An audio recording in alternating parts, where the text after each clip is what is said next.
6 महीने दुनिया के सबसे व्यस्त दुबई इंटरनेशनल एयरपोर्ट का एक गेट अचानक बंद हो गया। न किसी तूफान की वजह से, न जंग के कारण, बल्कि इसलिए क्योंकि यात्रियों ने आना ही बंद कर दिया। जिस शहर ने इंसानी इतिहास की सबसे हैरान करने वाली गगनचुंबी इमारतें बनाने में 500 अरब डॉलर फूंक दिए, वहां कुछ बहुत भयानक गड़बड़ हो चुकी है।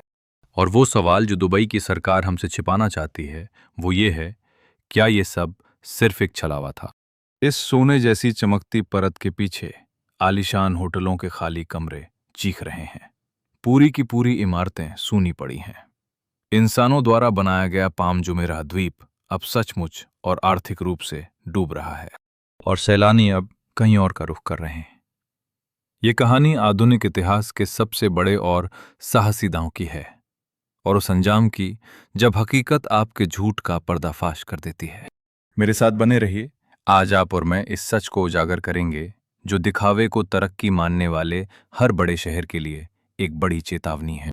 साल 1960 में दुबई सिर्फ मछुआरों और मोती निकालने वालों की एक छोटी सी बस्ती थी। न गगनचुंबी इमारतें थीं, न हाईवे और न ही कोई एयरपोर्ट। फिर वहां तेल मिला, लेकिन 1990 के दशक तक दुबई का तेल लगभग खत्म होने की कगार पर था। वे अपने खजाने को किसी लापरवाह वारिस की तरह उड़ा रहे थे। फिर उन्होंने एक बड़ा फैसला लिया। उन्होंने एक ऐसा अनोखा शहर बनाने की ठानी जिसे देखने के लिए पूरी दुनिया अपनी जेबें खाली कर दे।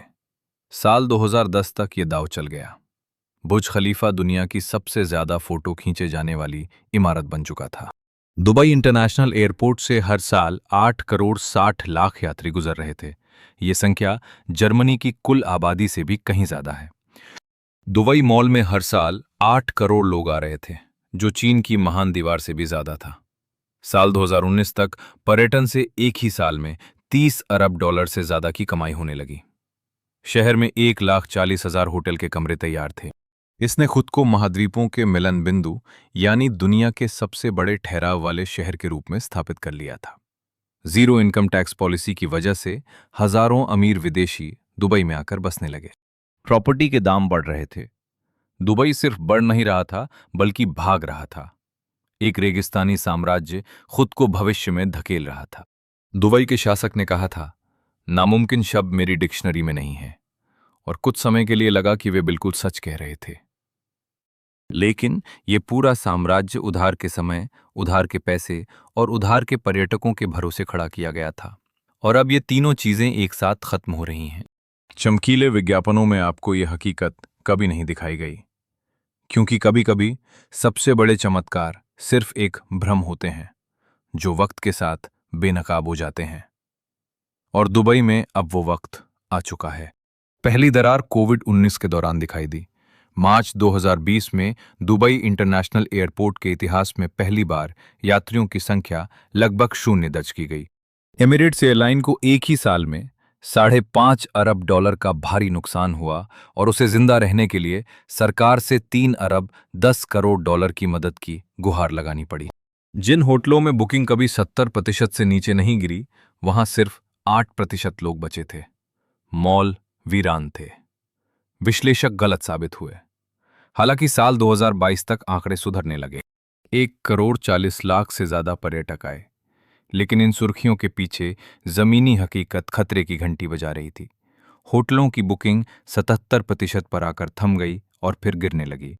असली संकट कमाई का है। जो आलीशान कमरे कभी $600 में मिलते थे, वे अब सिर्फ $180 में बेचे जा रहे हैं। फिर आया अप्रैल 2024 का वो महीना। भयानक बाढ़ ने रनवे ठप कर दिए और हजारों लोग फंस गए। इसने उस ढांचागत कमी को उजागर किया जिस पर सब चुप थे। दुबई को साल में सिर्फ 14 मिलीमीटर बारिश वाले रेगिस्तान के लिए बनाया गया था। जब एक ही दिन में 254 मिलीमीटर बारिश हुई तो ये शहर झेल नहीं पाया। पर्यावरण वैज्ञानिकों का कहना है कि अब आगे ऐसा ही होने वाला है। दुनिया का सबसे आधुनिक शहर खुद अपने भविष्य की योजना बनाना भूल गया। ये बार तो सिर्फ शुरुआत थी। असल में इसके नीचे 20 सालों से एक बड़ा आर्थिक और ढांचागत संकट सुलग रहा है। चलिए हम और आप इसके कर्ज के जाल को समझते हैं। साल 2009 में दुबई वर्ल्ड 26 अरब डॉलर का कर्ज नहीं चुका पाया। उसे अबू धाबी से 10 अरब डॉलर की मदद की गुहार लगानी पड़ी। आज सरकार पर कुल कर्ज 100 से 140 अरब डॉलर के बीच होने का अनुमान है। इसका बड़ा हिस्सा गुप्त खातों में छिपा है। इसे ही रुतबे का जाल कहा जाता है। आप ध्यान खींचने के लिए बड़ी इमारतें बनाते हैं, लेकिन जैसे ही दुनिया का ध्यान भटकता है, पूरा आर्थिक गणित बिगड़ने लगता है। और अब लोगों का ध्यान सचमुच भटक रहा है। सऊदी अरब अपने विजन 2030 पर 800 अरब डॉलर खर्च कर रहा है और नियोम जैसे नए शहर बसा रहा है। सऊदी सिर्फ मुकाबला नहीं कर रहा, वो दुबई का वजूद मिटाने पर तुला है। सिर्फ साल 2023 में सऊदी आने वाले पर्यटकों की संख्या 56% बढ़ी है। कतर और अबू धाबी द्वारा अपने सांस्कृतिक केंद्रों पर अरबों के निवेश से कभी इकलौता राजा रहा दुबई अब ताकतवर प्रतिस्पर्धियों से घिर चुका है। सस्ते में लग्जरी देने का फॉर्मूला अब फेल हो रहा है। होटल के दाम 40% बढ़ने से दुबई अब मालदीव या लंदन जितना महंगा हो चुका है। ब्रिटिश पर्यटक जो कभी दुबई की जान थे, अब पीछे हट रहे हैं। उतने ही पैसों में जब कोई असली अनोखी जगह मिल सकती है तो कोई दुबई क्यों जाए। और अब उनके ब्रांड पर भी खतरा मंडरा रहा है। नई पीढ़ी के अमीर सैलानी अब यात्रा करने से पहले नैतिकता और राजनीतिक मुद्दों पर भी गौर करने लगे हैं। दुबई के सामने दो रास्ते हैं। नियम बदलकर अपने करीबियों को नाराज करे या पुराने ढर्रे पर चलकर अपना भविष्य खो दे। बीच का कोई आसान रास्ता नहीं है। सऊदी अरब ने विजन 2030 शुरू किया है, जो इतिहास की सबसे आक्रामक पर्यटन परियोजनाओं में से एक है। ये देश रेगिस्तान में नियोम और द लाइन बसाने के लिए 800 अरब डॉलर फूंक रहा है। बेदरिया नाम का 1 ट्रिलियन रियाल का सांस्कृतिक मेगा प्रोजेक्ट और रेड सी रिजॉर्ट्स बिल्कुल नए सिरे से तैयार कर रहे हैं। सिंदाला द्वीप से लेकर रियाद के विशाल मुखाब तक इस पैमाने का काम कभी नहीं देखा गया। सऊदी अरब सिर्फ मुकाबला नहीं कर रहा, वो दुबई का धंधा चौपट करने पर तुला है। सिर्फ साल 2023 में ही वहां विदेशी पर्यटकों की संख्या 56% बढ़ गई, क्योंकि अमीर सैलानी अब वहां का रुख कर रहे हैं। इस बीच कतर सांस्कृतिक पर्यटन में भारी निवेश कर रहा है और अबू धाबी अपने सांस्कृतिक केंद्र और फॉर्मूला 1 सर्किट बना रहा है। दुबई अब भारी वित्तीय ताकत वाले विरोधियों से घिर चुका है। लेकिन ये जंग सिर्फ क्षेत्रीय नहीं है, बल्कि उसके अस्तित्व की है, क्योंकि दुबई की बुनियाद में एक और बड़ी दरार आ चुकी है, सस्ते में लग्जरी देने के उसके फॉर्मूले का फेल होना। दुबई को आबाद करने वाले पर्यटक मुख्य रूप से मध्यम और उच्च वर्ग के थे, जो सस्ती लग्जरी के लालच में आते थे। आप पेरिस से आधी कीमत में 5 स्टार होटल में ठहर सकते थे, लेकिन अब यह गणित बिगड़ चुका है। साल 2019 से होटलों के दाम 40% बढ़े हैं। रेस्तरां भी महंगे हो गए हैं। जो साल 2018 में किफ़ायती लग्जरी थी, वो 2024 में सिर्फ महंगाई है। दुबई में एक हफ्ता बिताने का खर्च अब मालदीव या बाली जितना है। जब उतने ही पैसों में किसी बेहद खूबसूरत प्राकृतिक जगह जाया जा सकता है, तो कोई दुबई के लिए इतने पैसे क्यों चुकाए? फिर वो मुद्दा है जिस पर दुबई कभी बात नहीं करता, मानवाधिकारों की खराब छवि। प्रवासी मजदूरों के शोषण की रिपोर्ट्स पश्चिमी देशों में दुबई की साख को बट्टा लगा रही हैं। आज के युवा सैलानी नैतिकता को तवज्जो देते हैं। दुबई पहचान के संकट से जूझ रहा है। उदारवादी बदलाव अपनाएं या पुराने ढर्रे पर रहें, उनके पास कोई आसान रास्ता नहीं बचा। दुबई पहले भी संकटों से उबरा है, उसे खुद को ढालना आता है। लेकिन इस बार जिस रियल एस्टेट के सहारे वो जिंदा रहने की कोशिश कर रहा है, वही सहारा अब ढह रहा है। दुबई की अर्थव्यवस्था एक खास चक्र पर चलती है, बनाओ और लुभाओ। आप कुछ बेहद शानदार बनाते हैं, अमीर विदेशी उसे खरीदते हैं और उसी पैसे से अगला प्रोजेक्ट बनता है। 20 सालों तक ये चक्र अजेय था, लेकिन साल 2022 से इसके अंदर कुछ टूट गया है।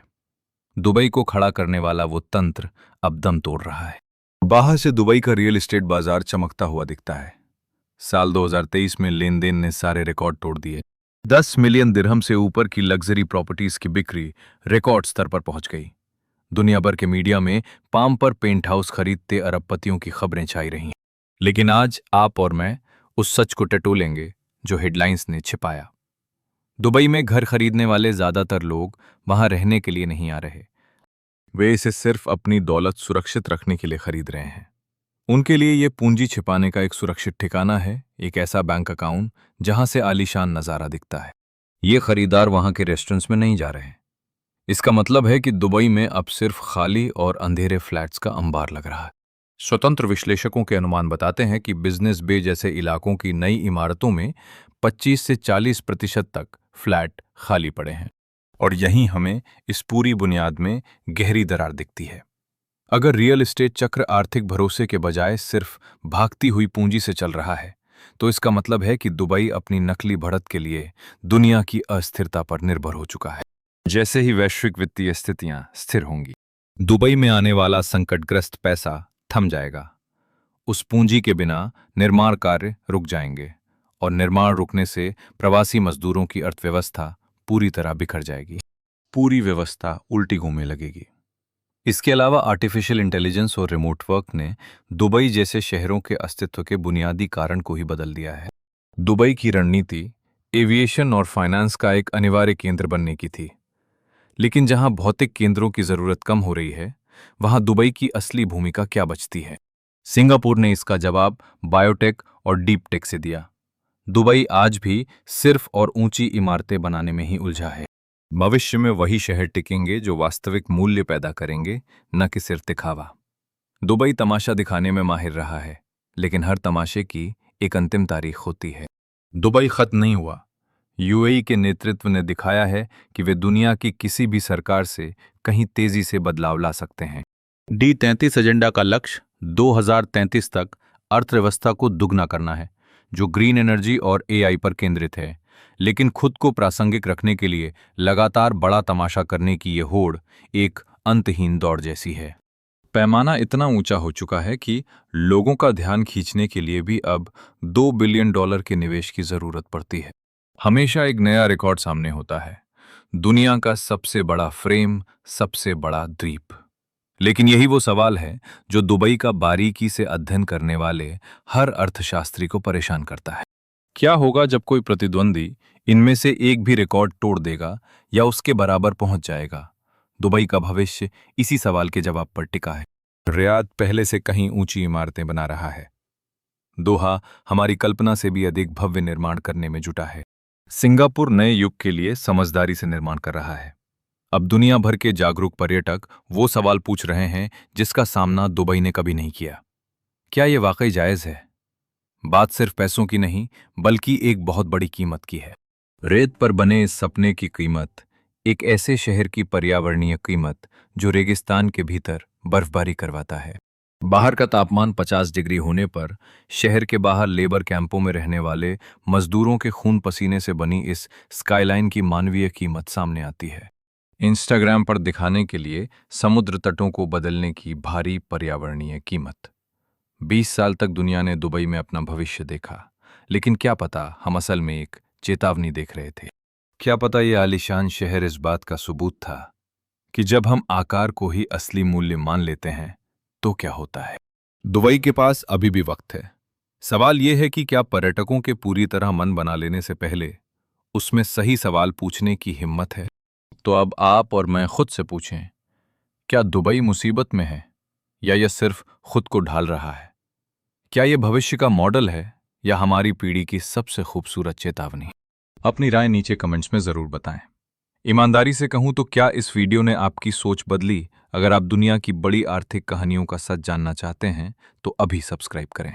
अगले हफ्ते हम $2 ट्रिलियन के संकट का पर्दाफाश करेंगे। सब्सक्राइब बटन दबाएं और ये वीडियो उसे जरूर भेजें जो अब भी दुबई को सबसे सुरक्षित निवेश मानता है।